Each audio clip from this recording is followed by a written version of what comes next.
KPC방은 청취자 여러분의 소중한 후원금으로 제작됩니다.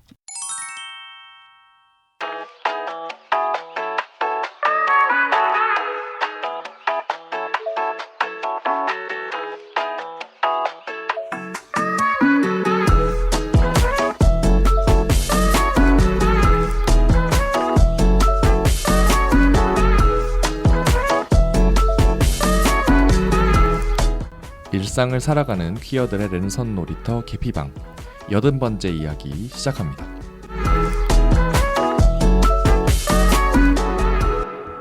안녕하세요. 안녕하세요. 안녕하세요. 안녕하세요. 저는 한나고요. 저는 이지금이고요. 전 매추고요. 저는 루카입니다. 네, 와. 네. 시작 살짝 삼성이 네. 없어서 또 막았떴네요. 네, 또. 그렇죠. 또 네. 시작을 해본 적이 없어. 네.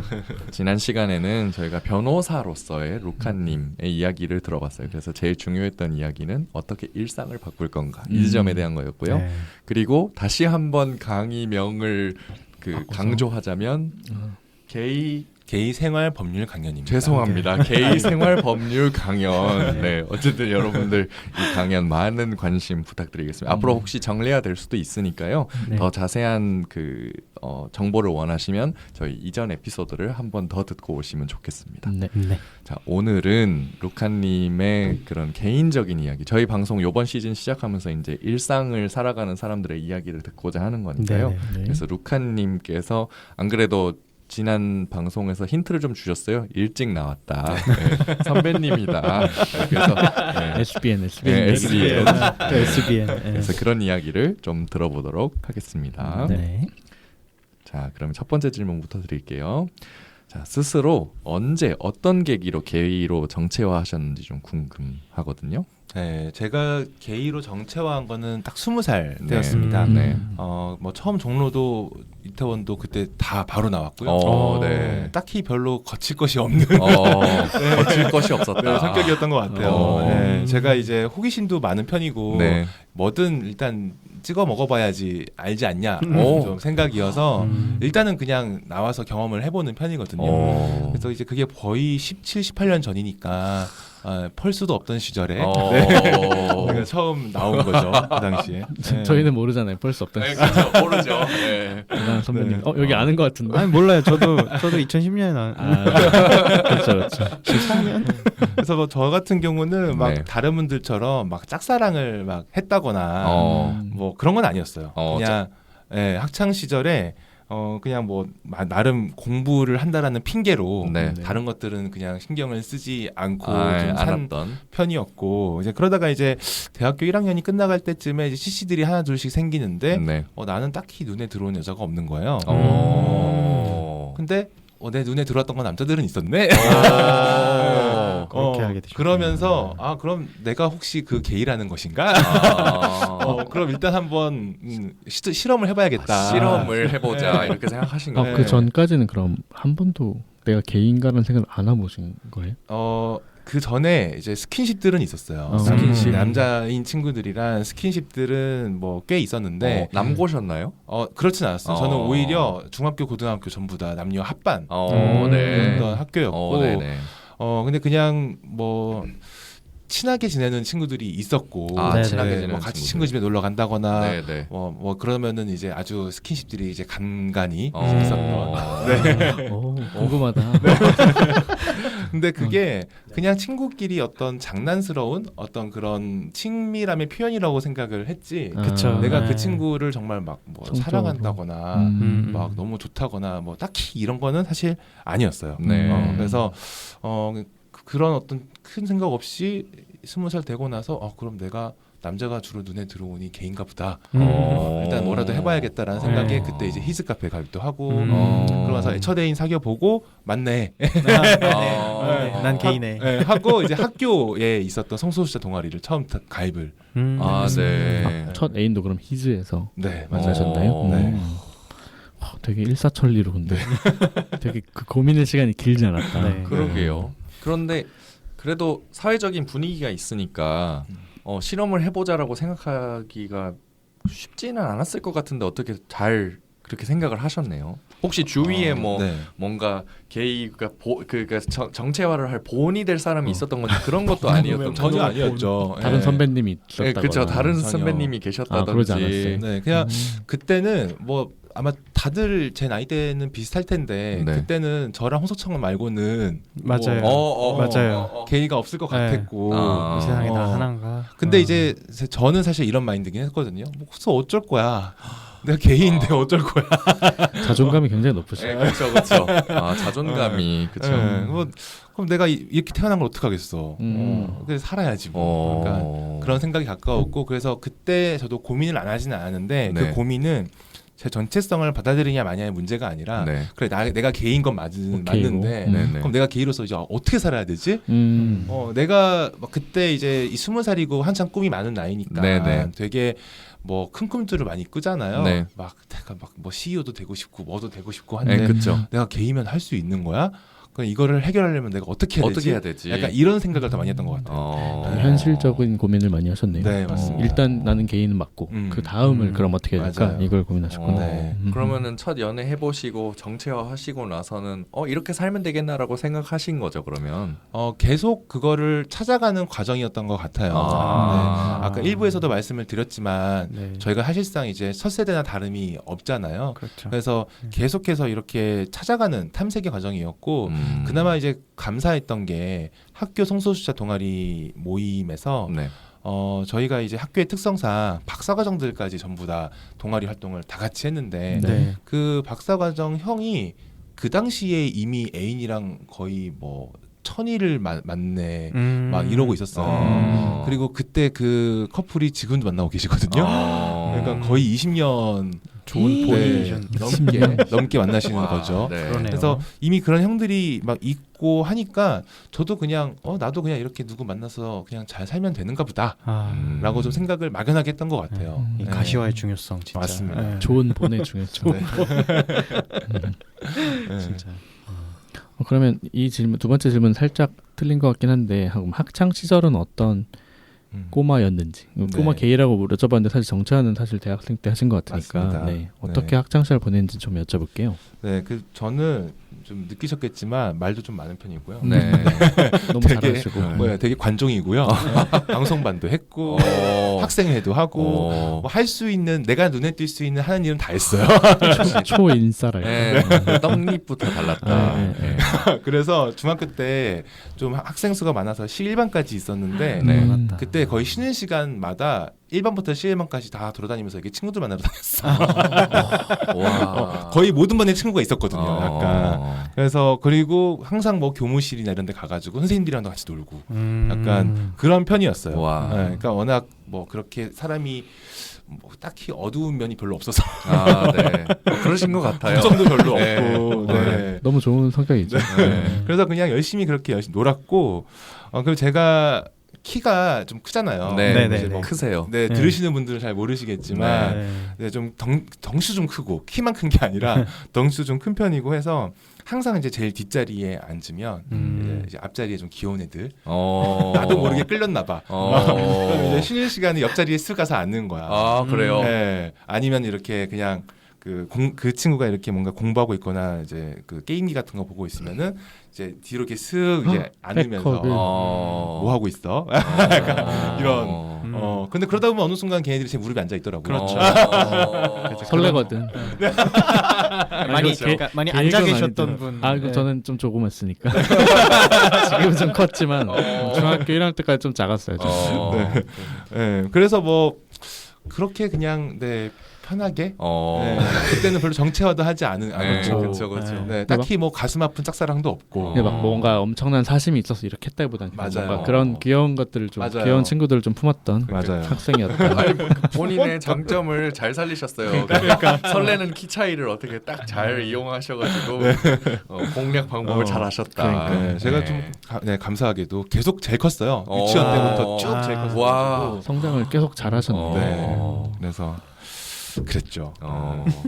근데 이제 제가 이렇게 옛날에 샀던 음반들 이렇게 돌이켜 보다 보니까 네. 제가 게이 정체화는 안 했지만 네. 네. 나 정말 타고났나 보다라고 약간 생각을 네. 했던 게 네. 제가 처음 산 테이프 음반이 쉐어의 빌리브인 거예요.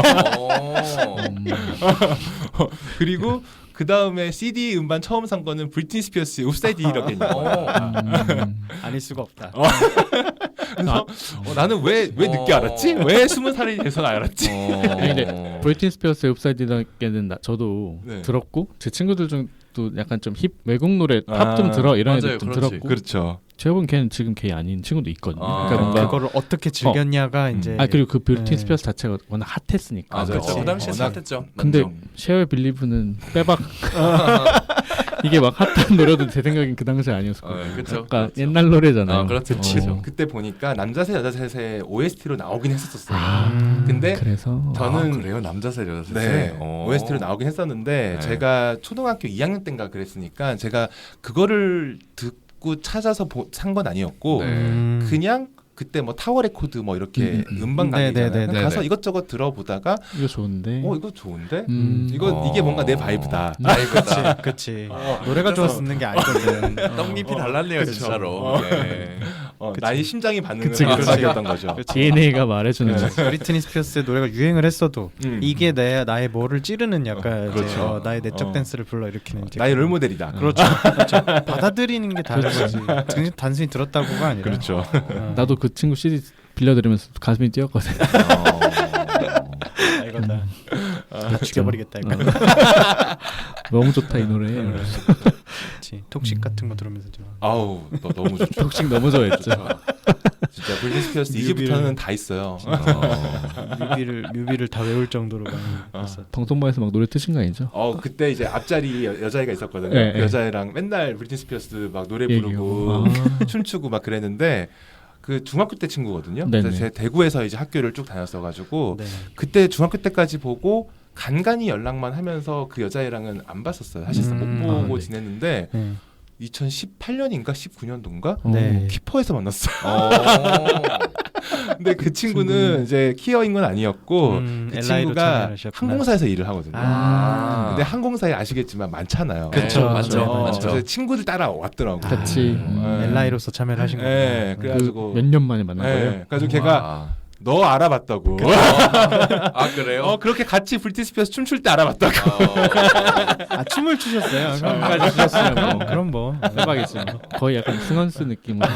그냥 늦게 나오셨다 그냥. 혹시 뭐 종교의 영향이나 이런 건 없으셨을까요? 제가 종교가 있기는 있었어요. 네. 제가 이제 개신교 모태신앙이었고, 네. 근데 이제 요 종교는 사실 제가 고등학교 때쯤에 이제 신앙은 약간 멀리하게 됐습니다. 멀리하게 되었다. 정체화와는 무관하게, 네. 네, 제가 좀 이따 말씀드리겠지만은 제가 이제 과학을 공부하고 공대를 가게 되는 네. 그 진로를 걷게 되면서 네. 그냥 약간 과학자로서 약간 믿기가 좀 어렵다. 과학자로서 네. 믿기 어렵다. 뭐 이제 막 공부를 되게 많이 했어요. 그때 그때가 네. 약간 창조과학의 태동기였거든요. 아. 그래서 이것저것 공부했는데 이거 네. 도저히 뭔가 네. 납득이 좀 되지 않는다. 창조과. 납득이. 네, 라는 마음으로 약간 종교는 잃게 되었는데 네네. 다만 이제 저는 이제 교회에서도 이 스테이지를 장악하는 마음으로 살았기 때문에 아니 교회를 게이들이 교회에서 너무 다들 한 자리씩 하셨더라고요. 다들 들어보면. 네. 해야 되나 봐. 네, 그래서 찬양팀을 같이 그렇군요. 앞에 찬양 인도하는 역할을 했었습니다. 한번 하면 또 제대로 해야 되니까. 그러니까 모든 주목을 내가 받아야 되거든. 맞아요. 이 스테이지를. 좋다. 네, 스테이지는 나의 것이니까요. 네. 네. I'm ready to get this stage. 네. 너무 즐거운 학창 시절을 보낸 그러니까 것 같습니다. 네. 루카님. 네. 조건인 것 같아. 우리 예전에 레고님, 거기도 그분도 그랬고 우리 건축하시던 소장님도 그렇죠. 약간 계피방의 클리셰 같은 네, 그런 느낌이 약간이었어요. 지금은 아니지만 그때는. 네. 그랬죠. 그러면 활동하신 지가 꽤 오래됐잖아요. 네. 그럼 주변에 이제 커밍아웃을 하신 경험이나 이제 뭐 그런 에피소드들이 있을까요? 네. 저는 사실 막 적극적으로 엄청 말을 하고 다니지는 않았지만 네. 딱히 막 숨기려고 애쓰고 이런 편도 아니었어요. 아. 그 첫 커밍은 이제 이쪽 이라는 거 정체화를 하고 나서 사실 한 2개월, 3개월 있다가 바로 동기 친구 2명에게 술 잔뜩 마시고 이렇게 이야기를 했었고 근데 그때 첫 반응이 네. 그게 뭐야였어. 아 그게 그게 뭐야? 나 게이야 했더니 이렇게 그게 뭐야? 사실. 그때는 약간 그때만 해도 인식이 그렇게 넓지가 않은 그렇죠. 상태였어서 대한민국 개인 홍석천 하나였으니까. 맞아요. 어. 설명을 열심히 했죠. 하리스 같은 건 아니고 홍석천 같은 거야. 그런 그렇게 거야. 표현하셨었군요. 그런 거야. 그렇게 설명을 해야만 그쵸, 알아들으니까 아. 그런 이제 시대였고 근데 저는 이제 쭉 살아오면서 네. 처음에 이제 학교 성소수자 동아리에서 시작을 하다 보니까 애초에 처음 시작부터 일반 친구들과 이반 친구들의 경계가 별로 없었어요. 그러니까 그 다른 일반적인 동아리 학교 동아리에서도 저희 성소수자 동아리 친구들이 다 있었고 그래서 거기서 이제 우리끼리 이제 룸메이트도 하기도 하고 기숙사 룸메이트도 하기도 하고 또 우리끼리 놀면서 그냥 자연스럽게 이제 게이들의 대화가 나오게 되잖아요. 그러면은 이제 옆에서 누가 그걸 듣고서 그냥 알게 되고 그런 일이 많았어요. 크게 막 조심하고 이러지도 않으신 전혀 거네요. 전혀 안 그랬어요. 뭐 알 거 말아라 뭐 이런 거였나요? 맞아요. 그죠? 네. 멋지다. 네, 그래서 그렇게 그냥 살았어서 그렇게 막 크게 불편하게 뭐 어렵게 이야기한 적은 별로 없는데 그러다 보니까 저희가 이제 약간 느낀 게 네. 커밍아웃은 역시 캐주얼하게 해야 된다. 맞아요. 그게 제일 좋은 것 같아요.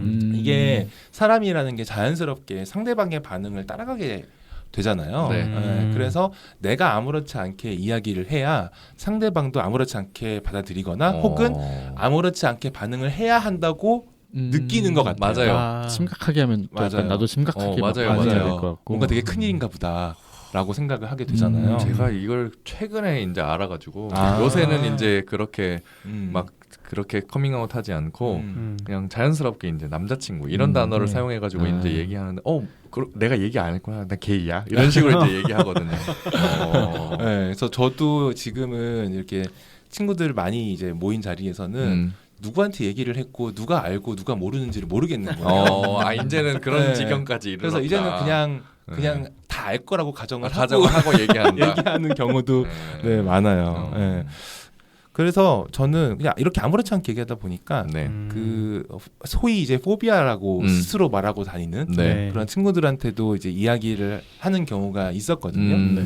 근데 지금은 이제 특히 제가 이제 로스쿨 때 학생회를 하면서 그 같이 학생회를 했던 친구한테 그 커밍을 했었는데 그 친구가 스스로 이렇게 자기는 게이 너무 싫다고 막 이렇게 이야기하고 다니는 그런 친구였어요. 그래서 제가 그 친구한테 딱 그냥 저녁 때 이렇게 밥 먹으면서 어쩌다가 그냥 얘기를 하게 됐고, 근데 그 이후에 그 친구가 굉장히 이제 엘라이가 돼가지고 지금은 오히려 저보다 먼저 게이 인권 관련된 다큐 같은 거 뜨면은 먼저 보내주고 막 그래요. 그래서 제가 맨날 이건 좀 과해. 갑자기 이렇게까지 할 건 아닌 것 같아. 그리고 이제 제가 커밍을 하고 나서 일주일 뒤에 그 친구의 또 가장 친한 다른 형이 사실 게이였거든. 그래서 그 형한테 얘기했어. 야, 나 했으니까 이제 형도 빨리 하라고. 두 분은 서로 이미 알고 있었고. 그래서 그 형도 바로 이제 했죠. 아마 이제 이 친구 입장에서는 로스쿨에서 가장 친한 두 명이 게이라고 하니. 걔는 아니래요? 걔는 아니래요. 안타깝게도. 그렇습니다. 그래서 저는 뭐 커밍아웃을 한국에서는 특히 더 두려워할 필요가 별로 없지 않나 생각을 해요. 물론 이제 직장이나 가족은 또 조금 다른 문제이긴 하겠지만 적어도 뭐 그냥 친구나 이런 관계에서는 우리나라는 사실 이렇게 막 진성 포비아가 별로 없다고 생각을 하거든요. 진성 포비아. 근데 진짜 막 키퍼 가면 있잖아요. 진성 포비아. 일상에서 만나는 그 사람들 일상을 살아갈 거야. 저희가 뭐 막 미국이나 유럽처럼 진짜 이렇게 린치를 하고 폭력을 가하고 진짜 그런 수준의 어떤 포비아들은 별로 없는 것 같고 대부분은 약간 그냥 무지에서 오는 어떤 막연한 혐오라고 생각을 해요. 근데 선동당에서 오는 그래서 막상 내 가까운 사람이 게이다 레즈비언이다라는 걸 알게 됐을 때는 좀 생각이 바뀌는 것 같아요. 한국 사람들이 되게 관계 중심적이잖아요. 그래서 관계에 따라서 정치적인 입장도 바뀌기도 하고 그렇죠. 관계에 따라서 자신의 생각을 되게 잘 바꾸는 또 사람들이기도 해서 오히려 내가 이 상대방과 좋은 관계를 맺고 있다라고 자신이 있으시면 얼마든지 네, 말씀하시면 더 좋은 관계로 발전할 수 있다 생각합니다. 오히려 네. 긍정적인 이미지를 갖게 되는 거죠. 맞습니다. 나를 위해서 맞습니다. 뭔가 평소에 잘 살아야 된다는 맞습니다. 전제가 있다면 네, 네, 스스로를 잘 그렇겠네요. 돌아보시길 바라겠습니다. 그렇죠, 그렇죠. 원래 관계는 쌍방이니까. 그렇죠. 인성질하고 그러면 얘기하기 좀 어려워지는 거고. 막 싸우다가 하면 안 되죠. 그렇죠, 그렇죠. 안 그래도 아까 그 얘기를 하셨는데 공대를 가셨다고 했잖아요. 네. 그러면은 변호사와는 거리가 약간 좀 있어 보이거든요. 혹시 네, 그렇죠. 어떤 계기가 있으셔가지고 난 변호사가 되겠다 이렇게 생각하셨는지 좀 궁금하거든요. 네, 좀 얘기가 좀 길어질 수는 있을 것 같긴 한데 네. 그 저는 이제 그냥 물리학을 되게 좋아했어요. 원래. 물리학. 네, 그래서 그 중학교 때 어떻게 뭐 그 교육청 심화반 뭐 이런 데 뽑혀가지고 네. 공부를 하게 되면서 물리학이 너무 좋아서 물리 공부를 해야겠다. 네. 그럼 카이스트가 제일 좋은 학교니까 네. 여기를 가야지 라는 생각으로 그냥 과학고를 간 거였어요. 네. 그래서 그 대학까지 가게 됐는데 사실 부모님은 의대를 엄청 의대 권하시긴 했어요. 네. 그랬는데 저는 생물은 별로 안 좋아했거든요. 사실. 피도 못 보고 전 지금도 약간 피 뽑으면 약간 핑 돌거든요. 살짝. 네. 그래서 저는 어차피 의대는 싫다. 그래서 공대를 갔고 약간 그때는 또 공대 뽕이 약간 있었어요. 네. 뭔가 이제 세상을 바꾸는 바꾸는 그렇죠. 그런 기술 연구한다. 네. 그런 게 약간 뽕이 있었거든요. 네. 근데 그러다가 그 이제 딱 대학에 가서 보니까 막 죄다 이렇게 막 문과 출신인 사람들이 세상을 지고 흔들고 있는 것 같은 거야. 네. 이거 뭔가 부당하다.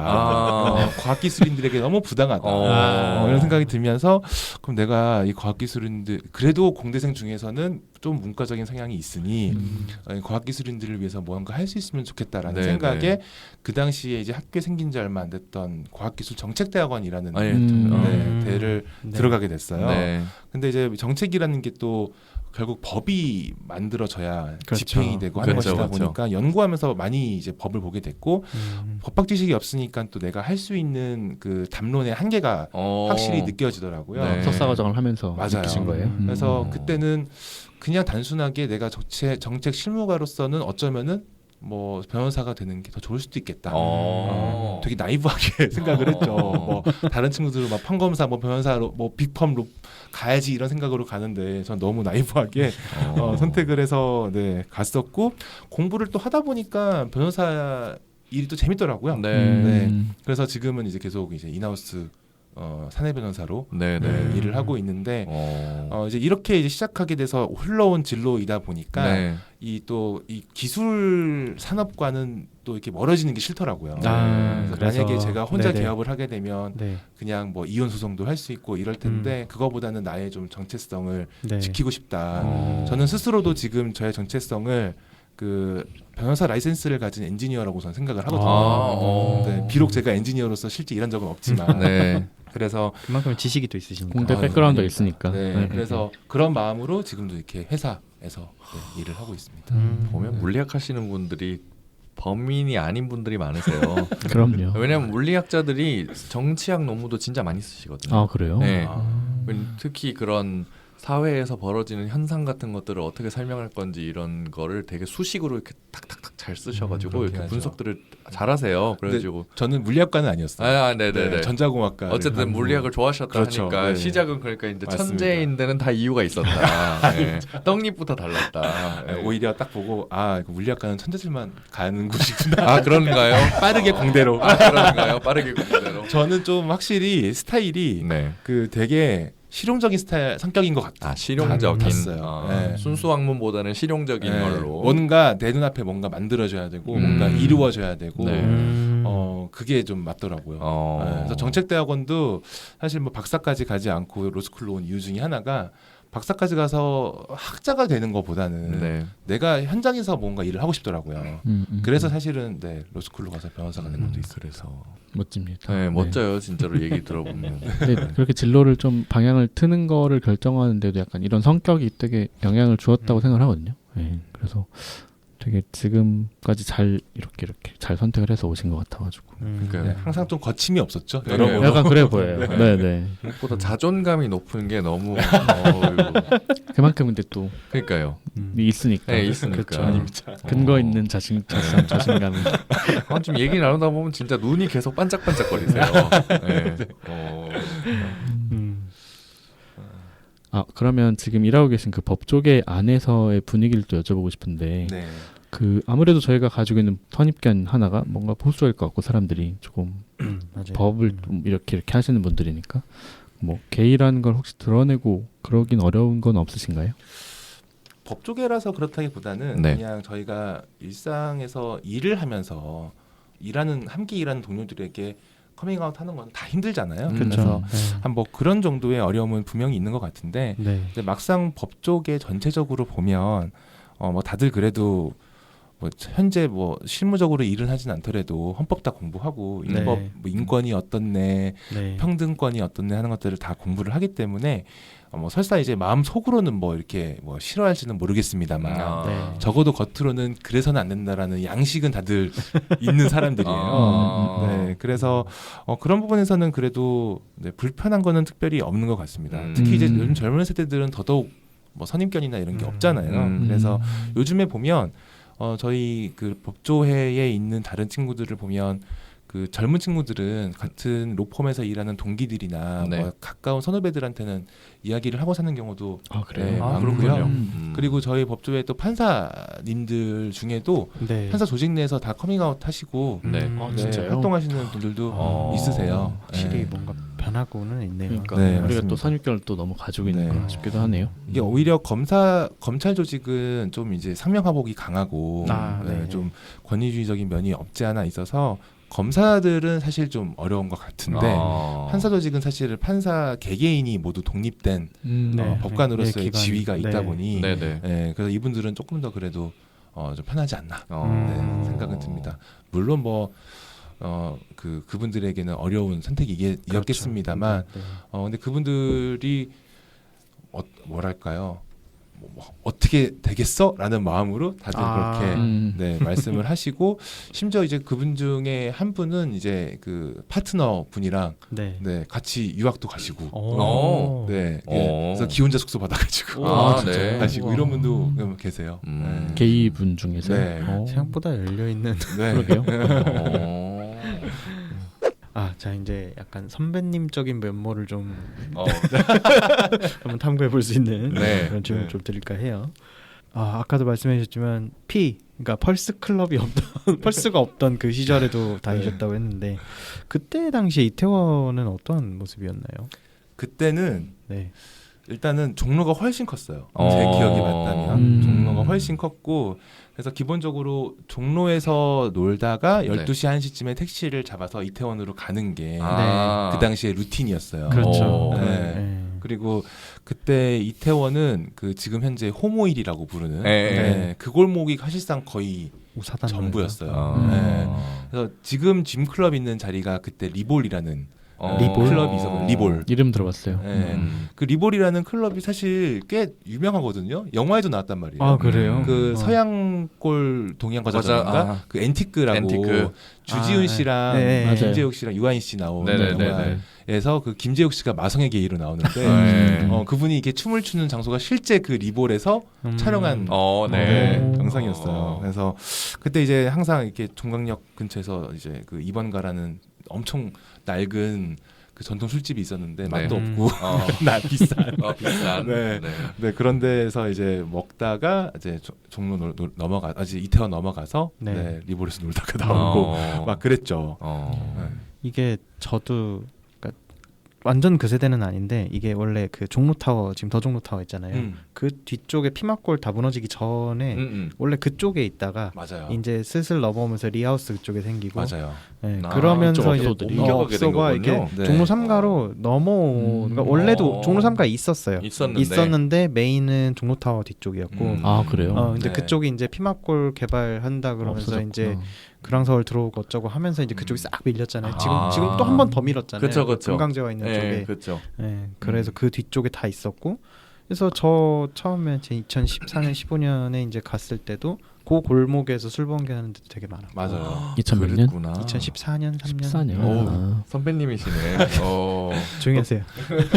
원래 종로 3가 쪽은 프렌즈 빼놓고는 딱히 눈에 잘 띄는 네, 가게들이 맞아요. 별로 없었어요. 그렇군요. 다 이렇게 그 숨어 있고 숨어 있는 웨스턴바 작아- 느낌의 네, 형들이 하나하나 많이 있고. 가시는 맞아요. 그런 곳들이 많이 있었고 음. 젊은 친구들은 거의 종로타워 뒤에 네. 호프집 맞아요. 2번가 이런 데 2번가. 가고 2번가가 이제 같은 사장님이 리하우스를 차리신 거예요. 네. 아, 네.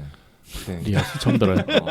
리하우스는 생일 파티를 자주 하는 약간 네. 그런데 그 정말 그러니까 층 하나가 다 터 있어갖고 거기 들어가면 이제 문을 여는 순간 수백 개의 이제 눈빛을 아. 받을 수 있는 그 리하우스가 이제 학교 모임들, 술 번개 아. 이런 대형 모임들의 맞아요. 성지 같은 커서. 곳이었어요. 네, 커서. 네. 그랬죠. 그 바도 있지 않았나요 그때는? 그 뭐 알타리요? 어디?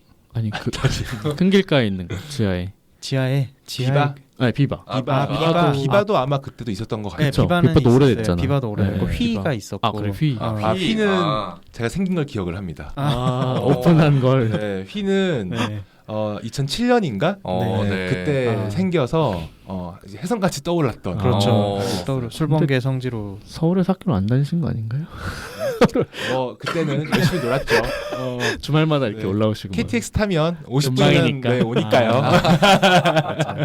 대단하십니다. 네, 그리고 마침 뭐 서울역이 중앙역이랑 멀지 않더라고요. 그렇죠. 서울에 약간 숙소 하나 해두시고 매주 거의. 딱 토요일에 낮에 올라와서 네, 친구들이랑 좀 보고 음. 술 마시고 클럽에서 밤을 새고 아침 7시 차를 딱 타고 내려가면은 네. 완성이 되는 코스였습니다. 어. 그리고 이제 친구들이 있으니까 또 친구들 집에서 자기도 하고 맞아요. 그랬죠. 그리고 그때는 거의 애인들을 다 서울 애인들을 사귀었어요. 아, 그러면 올라올 수밖에 네, 없는 그런 그렇죠. 구조였다. 네, 맞아요. 매일 만나기 위해서라도 올라와서. 맞습니다. 저도 어릴 때는 뭐 종종 갔었는데 제가 사실 처음 나갈 때만 해도 아까 말한 한나가 말했던 2014년, 15년 이쯤이었을 것 같은데 네. 종로가 그때만 해도 아직 컸어요 제 기억에도. 포차에 사람 그득그득 있고. 아 그때가 이제 전성기를 찍기 시작한 그쵸? 그쯤이죠. 네. 이제 포차가 진짜 활발했고 자리가 없어가지고 막못 잡고 맞아요. 이제 이태원에는 좀 뒤늦게 넘어가서 뭐 르킨에서 공연 몇 시, 맞아요. 2시에 보고 막 르킨도 꽤 뒤다. 하긴 르킨 전에는 뭐 르킨도 갔지? 꽤 그냥 르킨 나올 그냥 때면은 펄스가 그쵸. 펄스가 무조건 대세고 펄스였던 그다음에 것 저 그 건너편에 그 봉색에 있던 그 그레이 그레이 그레이 그레이. 예 그레이 그레이도 있었지 음. 맞아요. 그런데 좀 봉색이 다니고 봉색이 봉을 주로 많이 보셨군요. 봉을 좀 탔나 봐. 내가 탈봉이다. 아 그렇죠. 저건 내가 타야 된다. 저는 한 번도 클럽에 봉이 몇 개인지를 세본 적이 없었는데 나 올라갈 거야. 네, 키가 크시기 때문에 봉을 타는 마음을 잘 이해 못하실 텐데.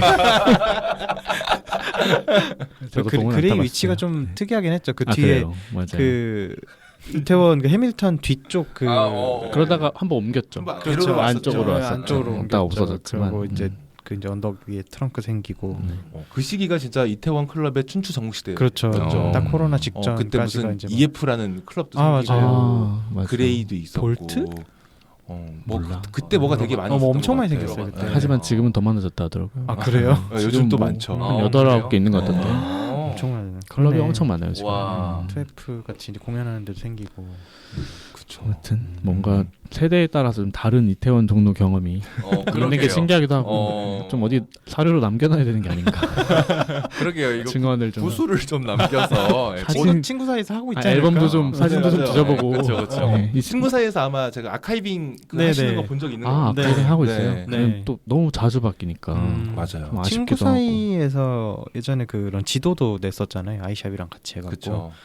몇 년 지나면 대종여 지도가 그래갖고. 한 2년 지나면 다 없어져 있잖아. 그러니까. 그래서 그 매년 갱신을 해갖고. 맞아요. 계속 업데이트 하시더라고요. 대종여 지도. 네. 대종여지도. 그러면은 이렇게 종태원 활동을 일찍부터 하셨으면 네. 좀 금방 지겨워지지 않으셨을까 싶긴 한데 아닙니까? 좀 일찍 뗐어요. 그래서. 네, 그래서 리볼에서 사실은 이미 좀 뗐었고 네. 펄스 때는 이제 이미 이태원이 익숙한 곳이 됐으니까 어. 친구들이 그냥 그곳에 있어서 친구 아. 만나러 가는 아, 느낌이었어요. 친구 만나러 가는 아. 느낌. 그래서 이제 저는 보통 네. 클럽에 가도 이제 친구들이랑 인사하러 다니다가 야, 얘기해야 되니까 잠깐 나가자. 그래서 근처에 바를 알마즈나 바를 가서 이야기를 하고 그랬죠. 진짜 오랜만에 그리고 이제 학교 성소수자 동아리 활동을 제가 이제 좀 많이 했었어요. 주로 일단은 주로. 학교도 대전에 있기도 했었고 3, 4학년 되면 사실 서울을 이렇게 매주 왔다 갔다 하기는 좀 힘들죠. 물리적으로 힘드니까 그래서 학교 모임을 했었고 그러다 보니까 그 다른 학교 모임들이랑 이렇게 조인트 모임도 하게 됐던 거죠. 조인트 많이 했었죠. 네, 그래서 추억에 빠지시는 듯한 느낌이에요. 저희가 그 대전에 있다 보니까 이제 막 다른 학교들을 존재를 알기가 어려웠는데 그 한양대 모임에서 먼저 저희를 발굴을 하셔가지고 한번 같이 만나 보시겠어요?라고 해가지고 처음 이렇게 만나면서 저희가 서울에 데뷔를 하게 된 거죠.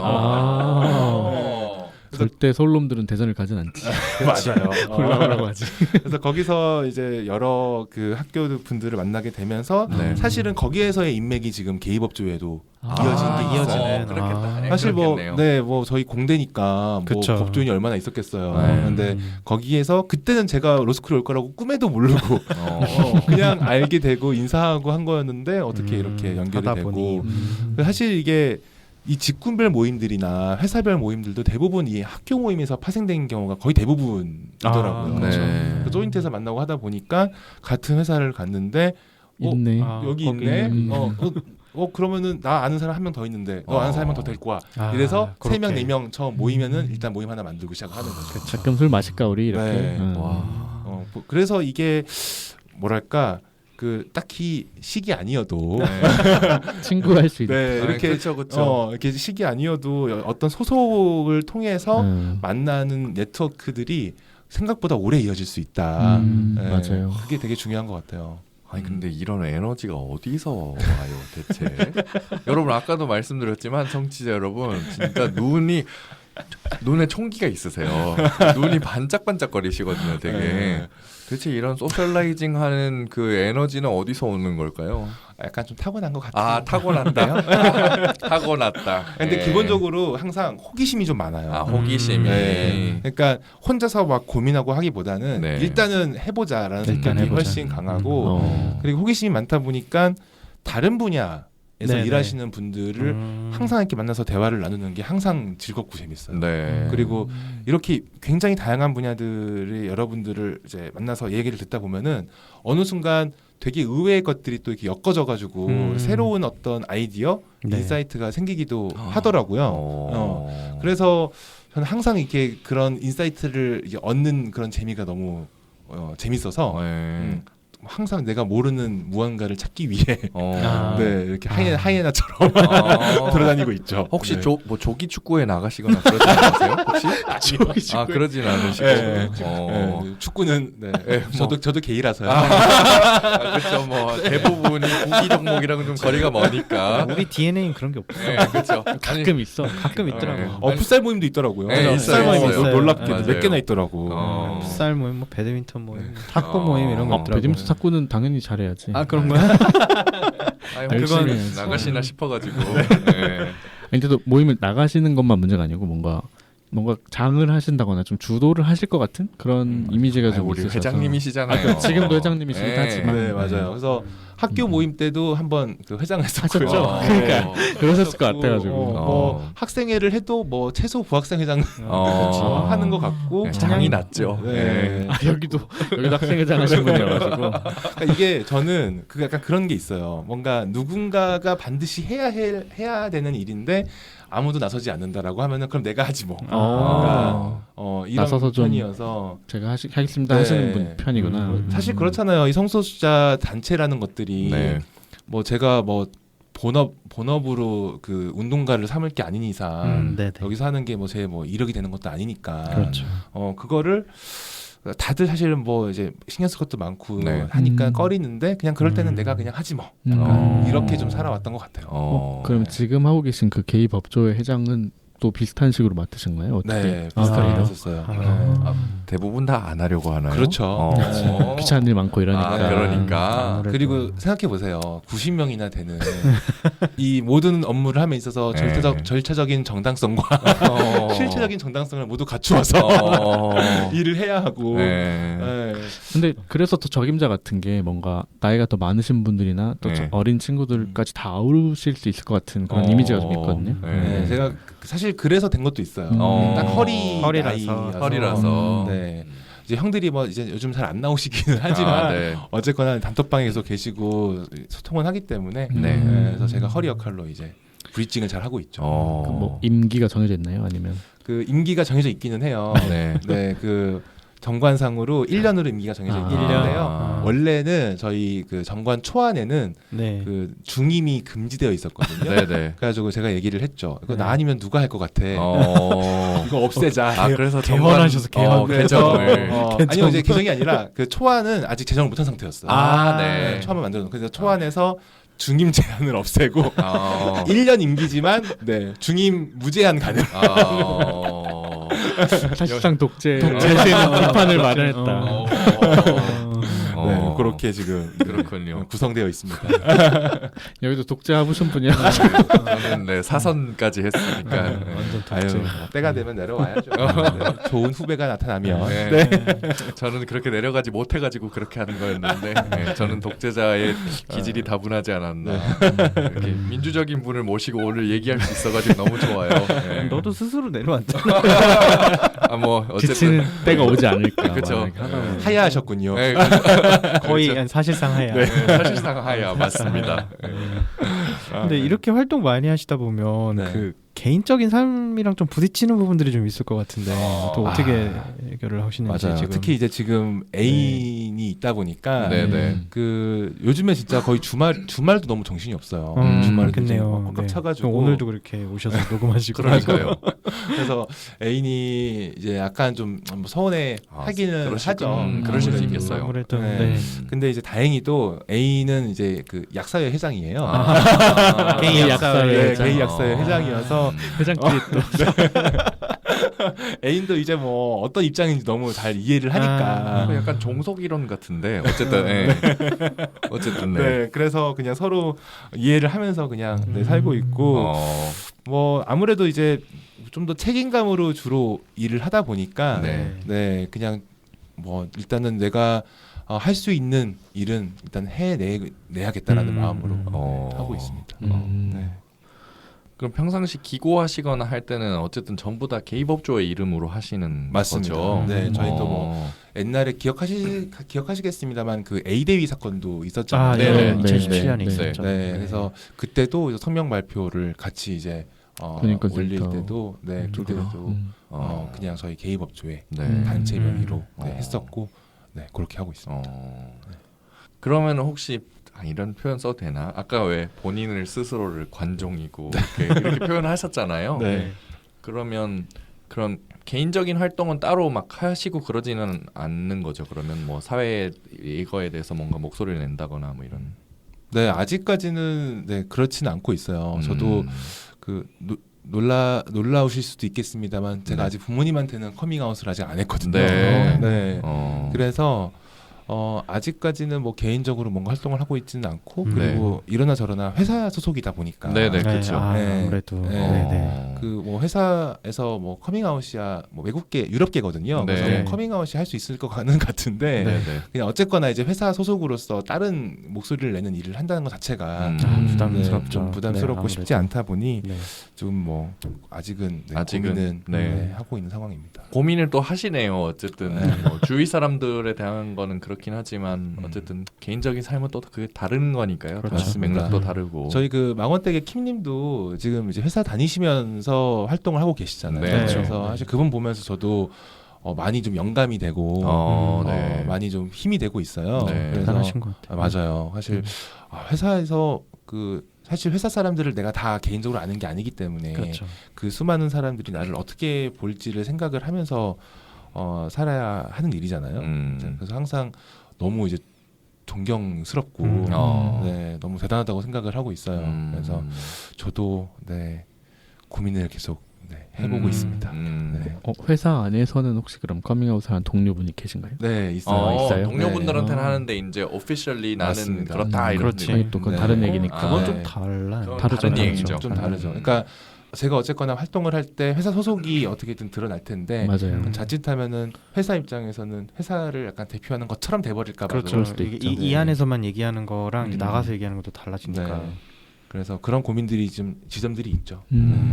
아무래도. 네. 근데 부모님 말고 뭐 다른 가족분도 있으신 형제자매는 그래서 외동이어서 외동이세요? 네. 아. 그래서 이제 부모님한테는 아직 말씀을 못 드렸고 사실은 네. 제가 서울에 있고 부모님은 이제 원래 계속 지방에 계셨었어요. 네, 네, 네, 네. 그러다 보니까 사실 그렇게 마주치거나 네, 그럴 뭐 일이 이럴 일이 많지 않다 보니 네. 명절 때 잠깐 좀 버티고 근데 이제 약간 저희 나이가 네. 좀 압박이 오는 나이잖아요. 맞아요. 네, 그래서 그러다 보니까 사실은 크게 뭐 생각을 별로 안 하고 살았었는데 이제 아버지가 이제 은퇴를 하시면서 네. 이제 서울 쪽으로 오셨어요. 음. 네.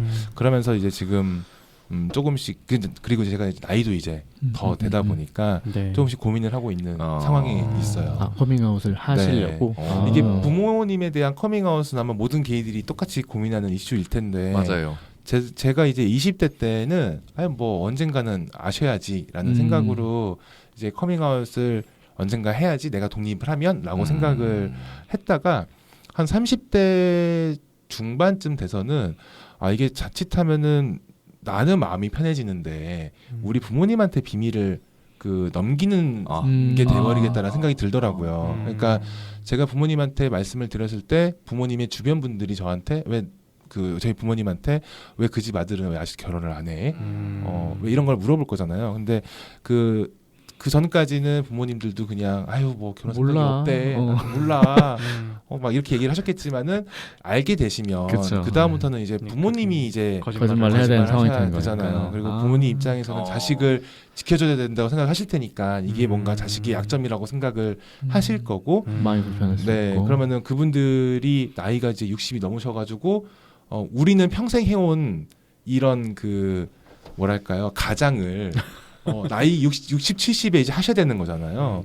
근데 그게 쉽지 않을 것 같다라는 생각이 들더라고요. 그래서 다시 안 하는 게 맞나?라고 또 생각을 했었어요. 근데 그러다가 다시 또 최근에는 또 그래도 얘기를 해야겠다라고도 생각이 든 게 크게 두 가지 차원이 있는데 한 가지는 부모님의 노후 차원이에요. 네. 부모님이 자식이 언젠가 결혼을 할 수도 있다라는 희망 속에 결혼 자금 모아두시죠. 모으시는 것 같아요. 저한테 딱히 말씀은 안 하시는데 모으시는 것 같아요. 그리고 주변 결혼식도 다 가시고 막. 맞아요. 그렇죠. 맞아. 그것도 있구나. 근데 이게 사실 우리나라 뭐 이제 지금 저희 부모님 세대는 그래도 상대적으로 나은 편이기는 하지만 본인들 노후도 언제까지 사실지를 모르는 상황에서 이거를 본인들의 노후에 보태 쓰시거나 혹은 내가 집을 살 때 보태주거나 다른 식으로. 그렇지. 차라리 그랬으면 좋겠는데 하는 마음이 이제 한 가지가 있고 되게 솔직하시네요. 아니 뭐 사실 그렇잖아요. 이제 다른 일반적인 친구들은 결혼을 할 때 그쵸, 맞아요. 부모님들한테 한번 크게 지원을 받고 시작을 하는 거니까. 근데 이제 또 두 번째로는 제가 지금 만나는 애인이랑 같이 살고 싶은 마음이 있거든요. 그래서 그래서 같이 살게 되면은 그래도 우리 입장에서는 같이 사는 게 결혼이나 다름이 없잖아요. 그렇죠. 그래서 그쯤 되는 관계면 그래도 소개를 한번 부모님께 소개를 드려야 하지 않을까라는 생각에 지금은 또 다시 이 가족을 형성하기 위해서 말씀을 드려야겠다라고 생각을 좀 하고 있는 중입니다. 근데 그런 생각을 하실 정도면 좀 부모님 성향을 좀 잘 아실 거 아니에요. 어쨌든 아들이시니까 좀 괜찮으실 것 같은가요? 어떻게? 저는 괜찮을 것 같아요. 사실 이제 저희 부모님도 교회를 다니시기는 하지만 뭐 그 유연함은 있으신 분들이어서 그래요? 네, 가능하지 않을까라고 생각을 하고 있습니다. 저 요새 고민이 있어요. 그런가요?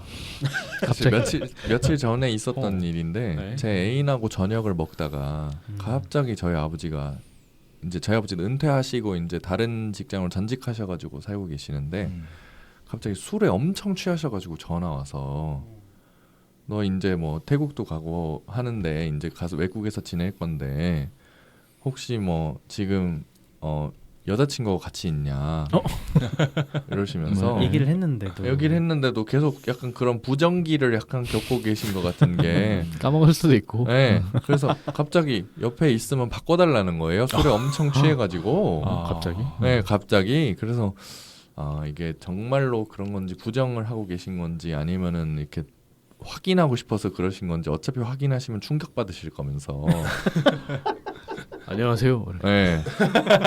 그래서 이게 말하는 게 맞나 싶기도 하고 왜냐면 예전에는 무조건 말해 왜냐면 저희 어머니는 알고 계시거든요. 그래서 네. 근데 어머니는 이제 웬만하면은 경제적으로 완전히 이제 저도 박사학위 하고 있으니까 끊을 때까지는 좀 하지 말아라. 하지 말아라. 약간 참아라. 이런 식으로 이제 얘기를 하고 있었는데 근데 얘기하는 거 보면 자연스럽게 아시는 것 같았거든요, 사실. 그러니까 직접적으로 말씀드린 적은 아직 없는 네, 거죠. 직접적으로 말씀드린 적은 한 그래요? 번도 없어요. 뭘 들키거나 한 적도 없고. 뭐 그런 적도 없고요. 그런데 이제 어느 날 갑자기 어머니한테 뭐 지금이가 한 번도 여자를 안 데려온 거 보니까 얘 혹시 남자 좋아하는 거 아니야? 이런 얘기를 하신 적이 있대요. 아버지가? 아버지가. 그런데 이제 어머니는 그냥 둘러대고 말았는데 그래서 그때서부터 이제 뭐 아시겠거니 거의 아시는구나 이렇게 생각하고 아니지 확정을 안 지어도 그렇죠. 확정을 안 지었으니까 의심은 하고 모르는 있겠지. 거죠. 그래서 알고 계신다고 생각을 했는데 그냥 확인을 하시고 싶었던 것인지 갑자기 그런 얘기를 하셔서 이거를 얘기를 해야 돼 말아야 돼 어머니하고 말한 것도 있고 하니까 순간적으로 그래 평생 모르고 사시는 게 더 나을 수도 있겠다라는 생각도 좀 들기도 하고 거긴 아버지 성격을 봤을 때 좀 그런 거죠. 봤을 때 왜냐면 어쨌든 왜냐면 아까 말씀하신 것처럼 그냥 명절 때 가가지고 제가 버티기만 하면 되는 거고 그리고 사실 저는 요새 명절 때 안 가요. 그래서 안 가요. 이번에도 안 갔어요. 그래서 지금 이거를 말하는 게 좋을까 안 하는 게 좋을까 싶기도 하고 하여튼 그렇네요. 복잡한 심경이에요 요새. 그쵸. 더더욱. 옛날에 폴님이 그러셨잖아요. 그냥 진작에 할 걸. 그러니까 나이 더 들고 하니까. 그죠. 그런 말이 그런 말씀하셨었죠. 그렇게 말씀을 하시더라고요. 그러니까 이분들도 조금 더 젊은 나이에 이런 상황을 이제 받아들이셨으면 조금 더 수월하게 다른 정보도 좀 찾아보시고 하셨을 텐데 것 같은 생각이 들어요. 나이가 드시니까 사실은 이 새로운 정보를 습득하시는 게 조금씩 어려워지는 나이가 되시잖아요. 맞아요. 그래서 그게 이제 걱정이 되기는 하더라고요, 확실히. 맞아요. 저도 이제 저희 어머니한테는 커밍아웃한 지 이제 거의 10년 가까이 됐어요. 9년? 벌써 8년 정도. 어쨌든 10년 가까이 됐는데. 근데 어머니는 그래서 더더욱 그냥 주변에서 이런 얘기가 나오면은 뭐 왜냐면 이제 저희 아버지 직업 특성상 이제 이런 사모님들 네트워크가 있어요. 그래가지고 그 네트워크 안에서 도는 소문이나 이런 그런 성소수자에 대한 게 돌면은 그냥 모른 척하시거나 그냥 알아서 이제 그런 지점을 이렇게 쳐내는 그런 게 생기신 게 보이거든요. 사실 물론 완전하게 이해는 하지 못하겠지만 그래도 너의 삶이니 알아서 잘 살아라 이런 것. 저는 그 정도만 해도 사실 괜찮다라고 생각을 하고 있었거든요. 그런데 갑자기 며칠 전에 아버지 그런 전화를 딱 받고 나니까 이게 말하는 게 맞는 건가 어쩐 건가 이게 하여튼 마음이 되게 복잡하더라고요. 그렇게 받고 나니까. 그럴 수 있을 것 같아요. 아까 말씀하신 것처럼 어느 시점에는 또 부모님이 그런 결혼에 대한 계속 미련을 가지고 계시면서 그런 이성애자들의 규범에 딱 맞춰서 사는 이런 거를 원하니까. 그게 약간 자식 가진 부모의 퀘스트 같이 이제 장성했으면 뭐 취업했으면 뭐 이렇게 하나씩을 바라는 게 있는 것 같아요. 결혼하고 뭐 애 낳고 약간 애 키우고 이제 이런 거를 그렇죠. 자기들도 주변을 봤을 때나 자기가 해왔을 때나 자기 부모님이 또 자기한테 해왔던 말들이나 이런 걸 것들. 기반했을 때 그렇게 생각하시는 건 당연하다고 생각하는데 이제 안 한다 결혼은 뭐 이렇게 계속 말을 했는데도 뭐 약간의 그 미련이 보일 때마다 살짝 커밍아웃 할까 진짜 저도 그런 고민을 하는데 이제 모르겠어요. 아직 저도 못 해가지고 저희 부모님은 이제 그러시더라고요. 결혼이 싫으면 결혼은 안 해도 되는데 손주는 좀 좋겠다. 진짜요? 그러니까 연애내라가 아니고 어떤 색깔이어도 괜찮으니까. 외국인 며느리여도 괜찮으니까. 그렇게까지도 말씀하시더라고요. 한때는. 그러니까 이게 그분들은 이 자식 손주까지 보는 게 그분들의 미션이라고 생각을 하시는 것 그런 것 같아요. 같아요. 이제 자식 농사 이러면서 그리고 이제. 또 귀엽긴 하잖아요, 애기들이. 그렇죠. 그분들의 이제 노후 생활에 또 하나의 활력이 되기도 하니까. 그것도 맞긴 해요. 네.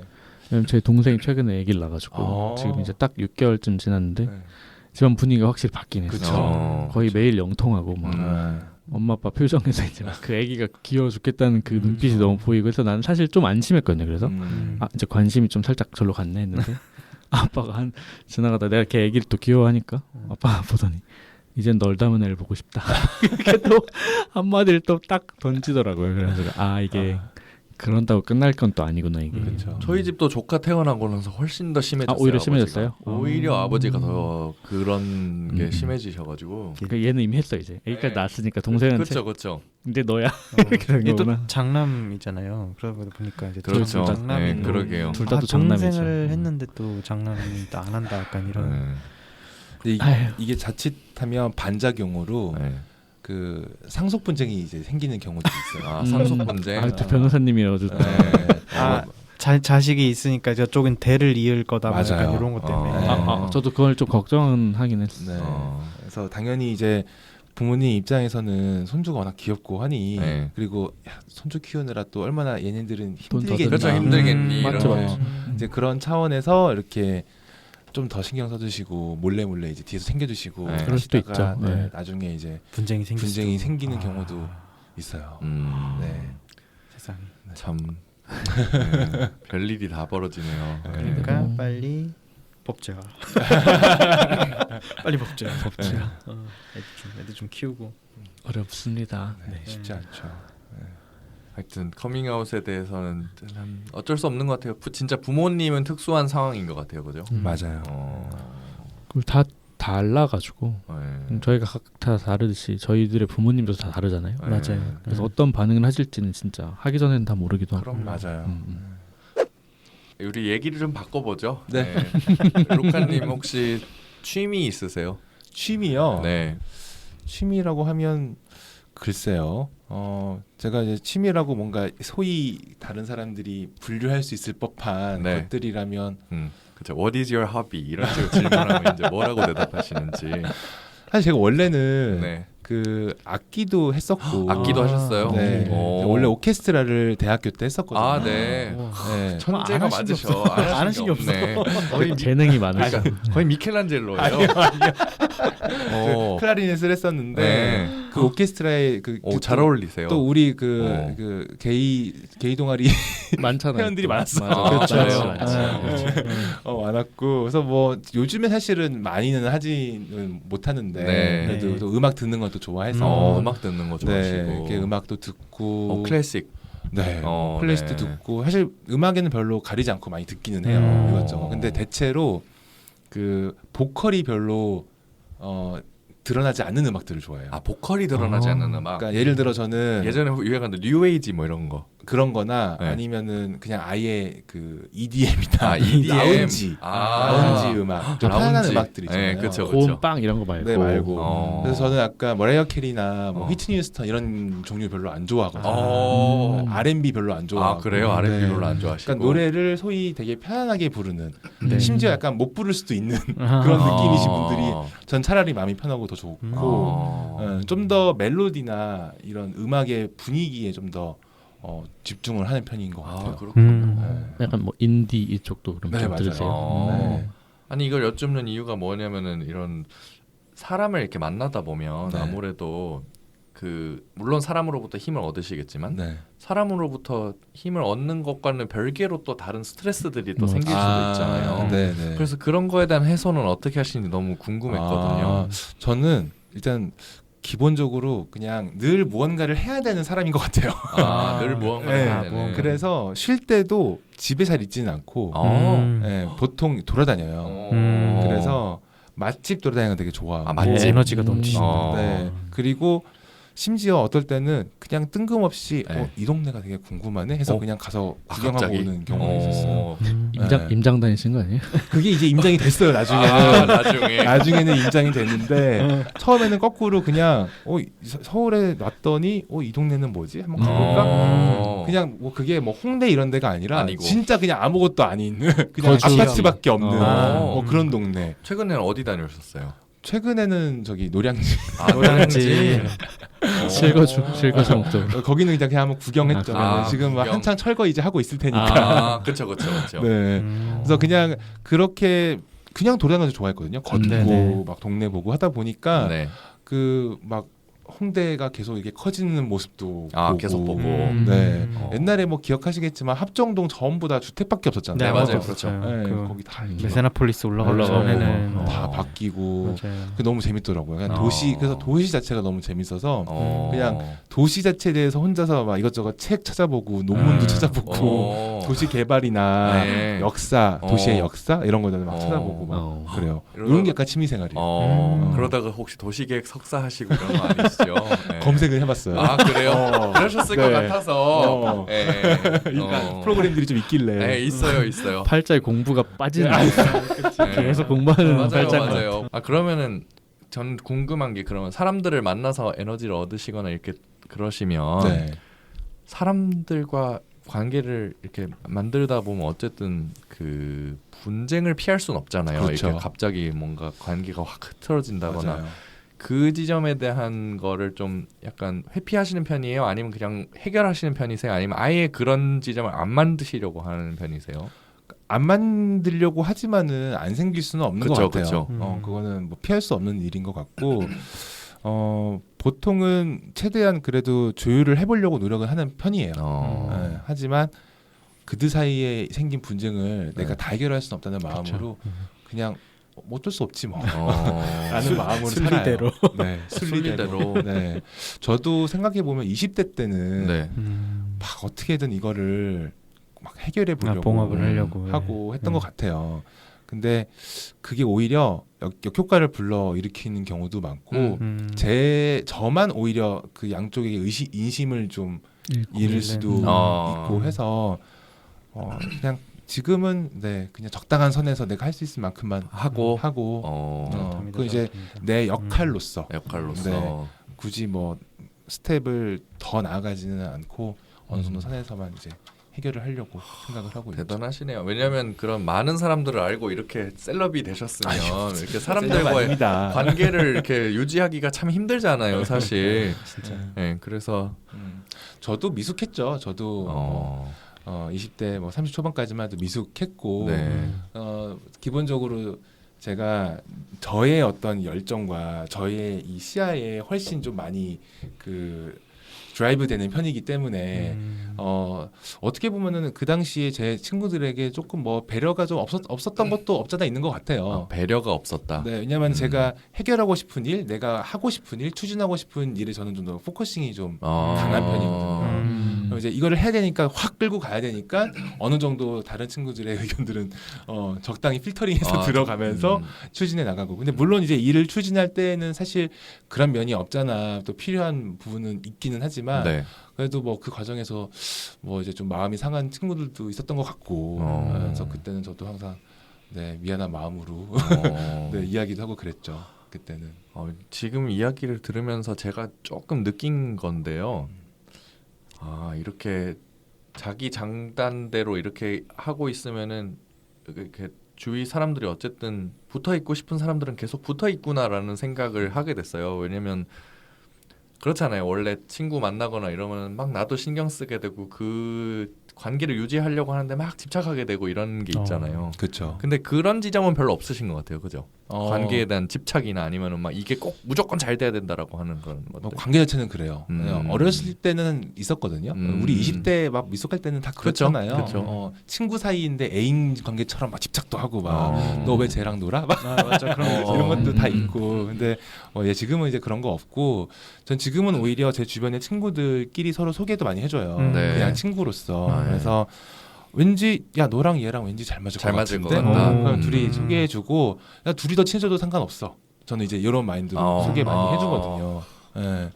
그래서 왜냐면 거기에서 더 많은 인터랙션들이 생기고 더 많은 그 무언가가 시너지가 생기고 할 것 같아서 저는 그렇게 그냥 소개도 많이 해주고 막 그랬어요.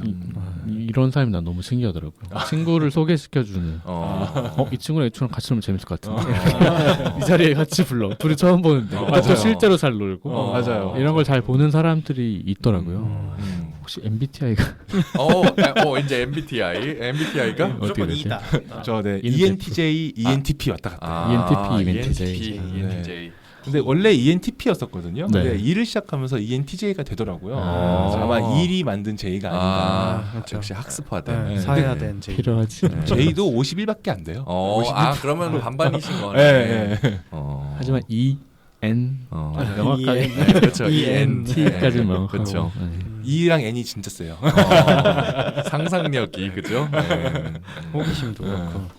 일단 그리고 내 눈앞에서 뭔가 이루어져야 되는 게 이렇게 다. 맞아요. N들의 특징이지.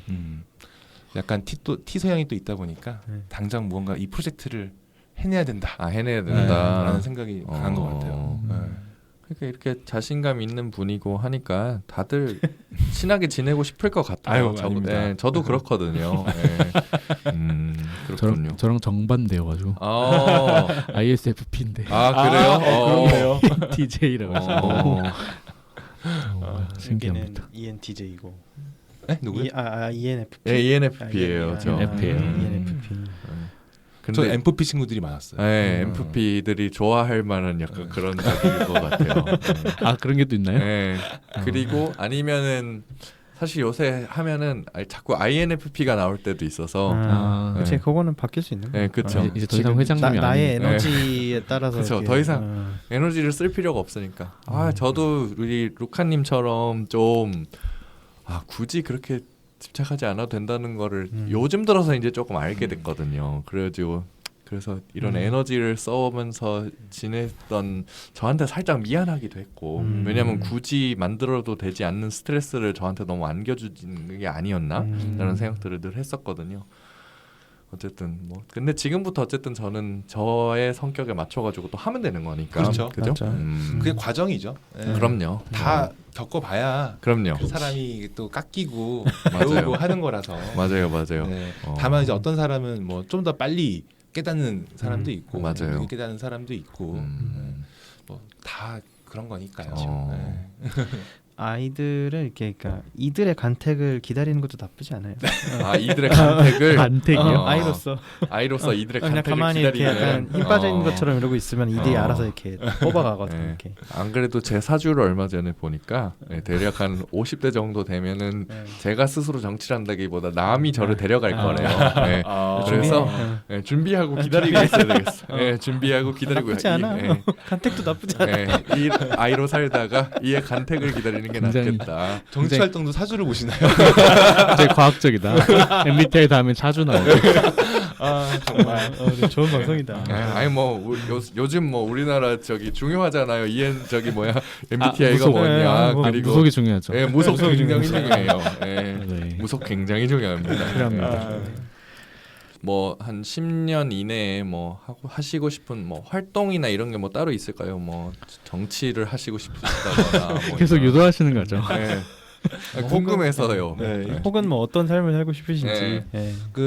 저는 이제 항상 어릴 때부터 어떤 직업, 어떤 특정한 자리를 꿈으로 이제 삼아놓은 적은 없었어요. 그런 적은 없었다. 그냥 그때 하고 싶은 일들을 그냥 했던 거고, 제 스스로 제가 잡아놨던 저의 꿈은 그래도 내가 태어나기 전보다는 내가 죽고 나서 나로 인해서 세상이 좀 더 나아졌으면 좋겠다 라는 정도의 꿈을 생각하고 있었어요. 그래서 어느 특정한 직업을 갖고 쭉 살아가겠다라는 생각은 한 적은 없었고, 그래서 처음 로스쿨에 갈 때도 나 변호사 한 10년 하면 딴 거 하고 있겠지, 10년 했으면 충분히 하지 않았나?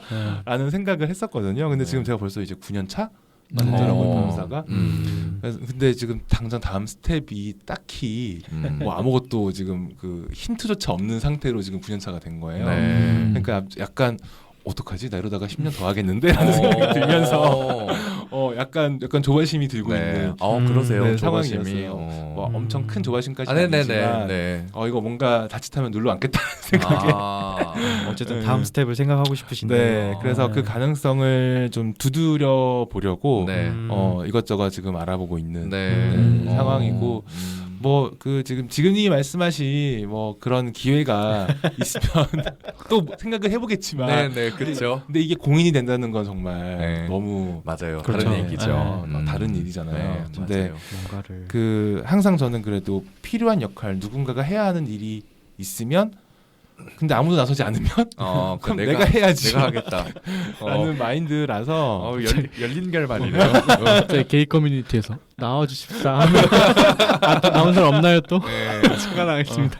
그래서 우리 다 같이 주민등록지를 한 곳으로 옮겨가지고 밀어줘. 그러면은 괜찮지 않을까요? 그래서 뭐 그런 고민을 그러시군요. 좋습니다. 이러다가 또 창업할 수도 있어요. 아니, 왜냐하면 평상시 아이템이 굉장히 많으신 것 같아요. 보니까 이렇게도 해보고 저렇게도 해보고 맞아요. 본인에 대해서도 실험하셨듯이 또 그런 것도 또 이렇게 저렇게 해보고 하면은 또 두드리면 또 열리는 게 있을 거고 그런 거니까. 그렇죠? 네, 앞으로의 발걸음 응원을 하겠습니다. 감사합니다. 자, 그럼 오늘 출연 소감을 이제 들어볼까요? 어떻게 재밌으셨나요? 네, 너무 재밌었어요. 네, 그리고 전에 그 세레나님이었나? 네. 생각보다 녹음 장소가 되게 열악하다고. 네, 맞아요, 열악하죠. 생각보다 그냥 빌라 건물에 지하에 있어가지고 맞아요, 그렇죠. 너무 놀랬어. 맞아요. 여기도 많이 낡았어요. 그래서 이런 곳에서 너무 좋은 컨텐츠를 만들어주고 계셔가지고 아닙니다. 너무 감사한 마음이고 항상 그 우리의 담론이 너무 부족하다고 많이 느끼고 있었거든요. 그래도 그나마 과거에 저희가 뭐 이반시티나 히즈 카페 정도의 어떤 좀 큰 하나의 모이는 플랫폼이 있을 때는 그래도 거기에서 온갖 담론들이 다뤄지곤 했는데 요즘은 너무 파편화되고 개인화돼서 우리의 담론이 좀 없다고 많이 느끼고 있었어요. 그러다 보니까 저희들 모임 홍보하는 채널 찾기도 진짜 쉽지가 않더라고요. 그것도 그렇네요. 시티에 올리고 여기도 올리고 해도 사람들이 몰라요. 그래서 그런 고민이 많은 와중에 그래도 이제 이게 계피방에서 그 진짜 좀 진득하게 앉아서 길게 이야기를 할 수 있는 자리가 일단 있다는 것만으로도 너무 소중한 것 같아요. 감사합니다. 감사합니다. 그래서 앞으로도 이렇게 많은 그 인간 도서관을 설립해 주시기를 인간 도서관 바라면서 뭐 한 사람 한 사람의 인생이 모두 책이라고 생각을 하면 좋은 표현이다. 그래서 그렇게 이제 LGBT 도서관 만들어 주시길 바라면서 너무 오늘 재미있고 감사했습니다. 감사합니다. 저희도 오늘 너무 즐거운 이야기들 나눌 수 있어서 좋았고요. 저희 이제 루카님 모시고 지난 화에서는 변호사로서의 루카님 이야기를 듣고 이번 화에서는 선배님 으로서의 루카님 이야기를 들었습니다. 뭐 이태원의 역사도 그렇고 물론 더 오래전의 역사를 말씀해 주실 분들이 계시겠지만 이태원의 역사도 듣고 또 뭐 어떻게 사람 사귀는지 어떻게 이렇게 살고 계시는지 이런 얘기 들을 수 있어서 되게 좋았습니다. 저는 이제 3개월 동안 잠시 한국에서 떠나 있습니다. 그래서 여러분들 뭐 어쨌든 저희 방송 그러지 않아도 잘 돌아가니까 저는 3개월 뒤에 다시 돌아오겠습니다. 그리고 오늘 루카님 방송 잘 들어주셨으면 좋겠고 그럼 저희는 또 다음 방송으로 찾아뵙겠습니다. 오늘 들어주신 청취자 여러분 너무 감사드리고요. 다음에 저희 또 좋은 방송으로 돌아오겠습니다. 감사합니다. 안녕히 계세요. 감사합니다. 오늘의 PC방 이용료는 좋아요와 구독으로 받겠습니다.